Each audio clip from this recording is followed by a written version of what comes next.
Took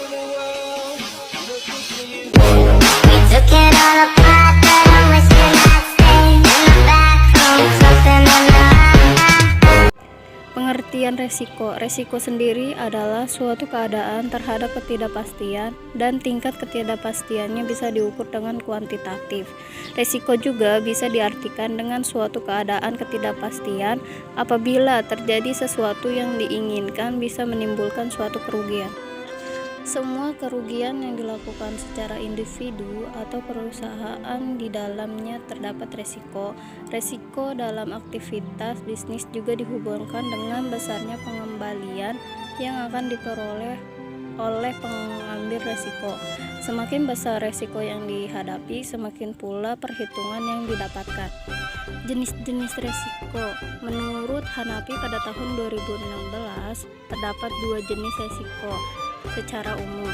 Resiko yang pertama yaitu resiko murni atau pure risk, yaitu ketidakpastian terjadi sebuah kerugian atau dengan bahasa lain hingga ada suatu peluang merugi dan bukan suatu peluang keuntungan. Yang kedua yaitu resiko spekulasi atau spekulatif risk, yaitu resiko yang berhubungan dengan kejadian dua kemungkinan, yakni mengalami peluang kerugian finansial atau mendapatkan keuntungan. Menurut Jorion, pada tahun 1997 terdapat dua jenis resiko di suatu perusahaan. Yang pertama yaitu resiko bisnis atau business risk, yaitu resiko yang ditanggung oleh perusahaan terhadap kualitas dan keunggulan di beberapa produk di pasar yang dimiliki oleh perusahaan. Yang kedua yaitu resiko strategi atau strategi risk, yaitu berhubungan dengan kerugian yang bisa dihadapi pada pasar finansial seperti kerugian karena pergerakan tingkat suku bunga atau terdapat kegagalan. Tahap-tahap kegiatan terdiri atas 5 bagian. Yang pertama yaitu field underwriting, dilakukan sewaktu calon peserta finali mengisi aplikasi permohonan asuransi. Pada tahap ini, para agen dilatih untuk dapat mengumpulkan informasi mengenai calon peserta dan memprediksi calon risiko. Yang kedua yaitu verifikasi berkas dan data setelah dikirim ke kantor pusat. Aplikasi permohonan diperiksa, diverifikasi, diseleksi sebelum ditaksir oleh underwriting kantor pusat.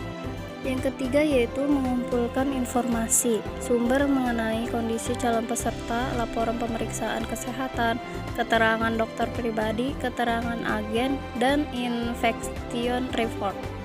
Yang keempat yaitu menilai resiko. Penilaian resiko dilakukan terdapat seluruh aspek yang dapat menimbulkan dan meningkatkan terjadinya musibah.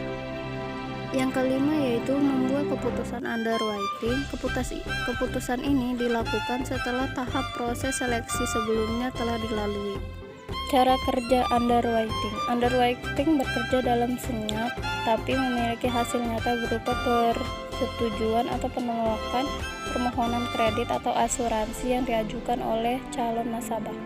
Proses underwriting terbagi menjadi 5 tahap. Yang pertama yaitu pengumpulan informasi dimulai ketika calon nasabah mengajukan permohonan pinjaman atau kredit. Yang kedua yaitu verifikasi data, dilakukan dengan melalui manual dan juga elektronik. Verifikasi manual dilakukan dengan wawancara, sedangkan verifikasi elektronik dilakukan dengan melacak riwayat pinjam calon nasabah.